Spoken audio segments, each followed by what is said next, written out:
اعوذ باللہ من الشیطان الرجیم بسم اللہ الرحمن الرحیم السلام علیکم ورحمۃ اللہ وبرکاتہ۔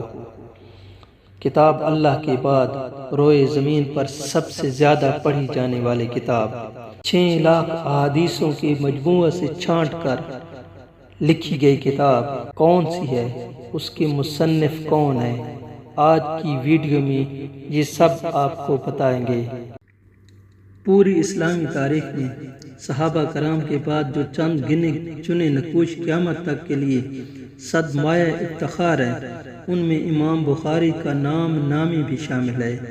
ان کا احسان پوری امت پر یہ ہے کہ انہوں نے منتخب احادیث کا ایک ایسا مجموعہ امت کے سامنے پیش کیا جس پر الصحیح کتاب بعد کتاب اللہ کی مہر ثبت کر دی گئی۔ علماء امت نے قرآن مجید کے بعد اس کتاب کی جتنی خدمت کی، کوئی دوسری کتاب اس کے قبول عام میں اس کی شریک نہیں۔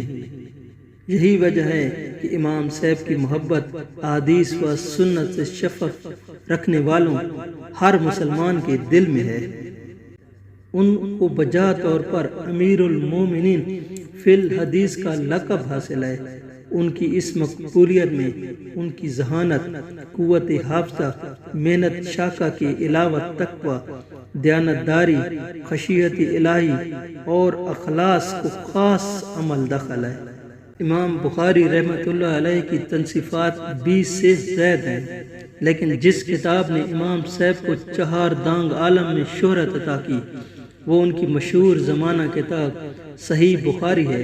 امام صاحب نے اس کا نام جو رکھا وہ درجیل ہے، الجامع الصحیح المسند من حدیث رسول اللہ صلی اللہ علیہ وآلہ وسلم و سنت۔ قرآن مجید فرقان حمید کے بعد دنیا میں جس کتاب کو سب سے زیادہ شہرت و مقبولیت حاصل ہوئی وہ کتاب ہے صحیح بخاری، جس کو صحیح کتب بعد الکتاب اللہ کہا جاتا ہے، اور اس کی مصنف کو امیر المومنین فی الحدیث کا لقب ملا۔ یہ وہ کتاب ہے جس کی صحت پر علماء متفق ہیں۔ امام صاحب موصوف نے 6 لاکھ حدیثوں میں سے اس کا انتخاب کیا ہے، مگر یہ بات بھی واضح کر دی کہ میں نے اس کتاب میں صرف صحیح روایات لی ہیں، اور جو صحیح روایات چھوڑی ہیں وہ کہیں زیادہ ہیں۔ کتاب کی تالیف کا واقعہ خود امام صاحب فرماتے ہیں کہ ہم اسحاق بن راہویہ کی مجلس میں تھے، ان کی زبان سے یہ الفاظ نکلے کہ کاش تم میں سے کوئی ایسی محقق کتاب تیار کر دیتا جس میں اللہ کے رسول صلی اللہ علیہ وآلہ وسلم کی صحیح ثابت شدہ سنتوں کو بیان کر دیتا۔ امام صاحب فرماتے ہیں بس یہ بات میرے دل کو لگ گئی اور میں نے اس کتاب کی تصنیف کا کام شروع کر دیا۔ اس سلسلے کا ایک خواب بھی حافظ ابن حجر رحمۃ اللہ علیہ نے امام صاحب کے حوالے سے نقل کیا ہے۔ وہ فرماتے ہیں کہ میں نے خواب دیکھا کہ اللہ کے رسول صلی اللہ علیہ وآلہ وسلم کے سامنے کھڑا ہوں اور میرے ہاتھ میں ایک پنکھا ہے جس سے میں آپ صلی اللہ علیہ وسلم کے اوپر سے مکھیاں اڑا رہا ہوں۔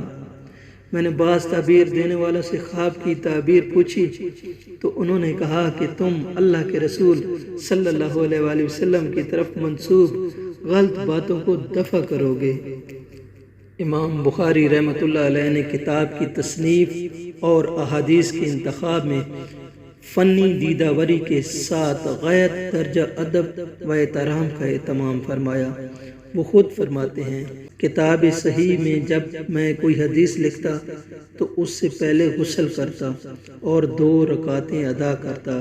مزید فرماتے ہیں میں نے اپنی کتاب جامع مسجد حرام میں لکھی، اور کوئی بھی حدیث میں اس میں لکھتا تھا تو اللہ تعالیٰ سے استخارہ کرتا، 2 رکعت نماز ادا کرتا، اور جب اس کی صحت کا یقین ہو جاتا تو میں اس کو کتاب میں درج کرتا۔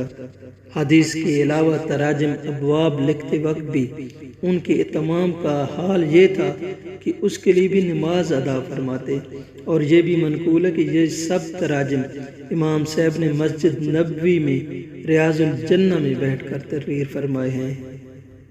6 لاکھ حدیثوں میں سے یہ کل 7,000 سے کچھ زائد روایات کا انتخاب ہے۔ جو 16 سال کی مدت میں پائے تکمیل کو پہنچا۔ امام صاحب نے کتاب مکمل ہونے کے بعد اپنے اساتذہ یحییٰ بن معین، حضرت علی بن المدینی اور حضرت امام احمد بن حنبل کی خدمت میں پیش کی اور ان سب حضرات نے اس کی تحسین فرمائی۔ امام صاحب فرماتے ہیں کہ مجھے امید ہے کہ اللہ تبارک و تعالی اس کے ذریعے سے مسلمانوں کو فائدہ پہنچائے گا اور برکت عطا فرمائے گا۔ اس پر علماء امت کا اتفاق ہے کہ کتاب اللہ کے بعد یعنی قرآن مجید فرقان حمید کے بعد روئے زمین پر صحیح ترین کتاب صحیح بخاری ہے۔ اس کے ساتھ یہ بھی متفق علیہ ہے کہ یہ کتاب مختلف علوم و فنون کی جامع ہے۔ امام صاحب نے ان تمام تصنیفات سے بھی خاطر خواہ فائدہ اٹھایا ہے جو ان سے پہلے تصنیف کی جا چکی تھی، اور اپنے حسن ذوق سے ایک ایسا انتخاب امت کے سامنے پیش کر دیا جس کی صحیحیت پر پوری امت متفق ہے۔ اس کتاب کی سب سے بڑی خصوصیت اس کی صحیحیت ہے۔ امام صاحب نے احادیث کے انتخاب کے لیے جو اصول و ضوابط طے فرمائے وہ اتنے مضبوط و مستحکم ہیں کہ ان کے بعد کسی کمزور روایت کے کتاب کے اندر آ جانے کی گنجائش باقی نہیں رہ جاتی۔ انہوں نے 6 لاکھ احادیث میں سے یہ انتخاب پیش کیا ہے اور ایک ایک حدیث کے اندراج میں جو اہتمام فرمایا اس کا ذکر پہلے گزر چکا۔ یہی وجہ ہے کہ اس کتاب کو جو مقبولیت و شہرت حاصل ہوئی وہ کتاب اللہ کے بعد کسی اور کتاب کو حاصل نہ ہو سکی۔ صحیح بخاری کی 3 ایسی خصوصیتیں ہیں جن میں کوئی اس کا ہمسر نہیں۔ ایک صحیحیت کتاب، دوسری جامعیت اور تیسری خصوصیت تراجم ابواب کی ہے۔ اس کو امام صاحب نے مستقل ایک فن بنا دیا ہے۔ اس لیے یہ بات مشہور ہے کہ امام بخاری کا تفقہ اور فہم ان کے تراجم ابواب میں ہے، اور یہ تراجم علوم و فنون کا خزانہ ہے۔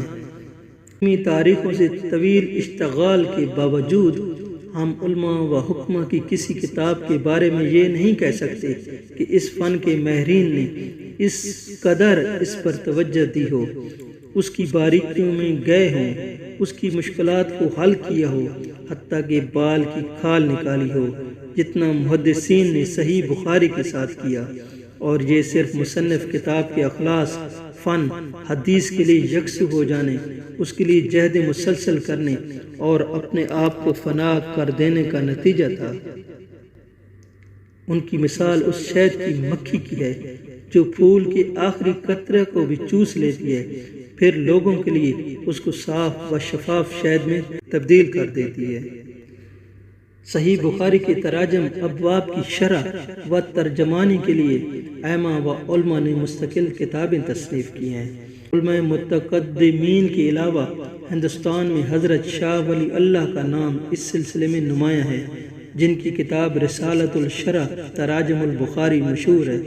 کتاب کی اہمیت، ضرورت، افادیت کے پیش نظر علماء نے ہمیشہ ہر لحاظ سے اس کتاب کے ساتھ اہتمام کیا، درس کے اعتبار سے، شروع و حواشی کے اعتبار سے، یہاں تک کہ یہ اہتمام بھی رہا کہ مصیبتوں اور آفات کے وقت ختم بخاری کا اہتمام کیا جاتا تھا اور اس کی برکت سے اللہ تعالیٰ فضل کا معاملہ فرماتے تھے۔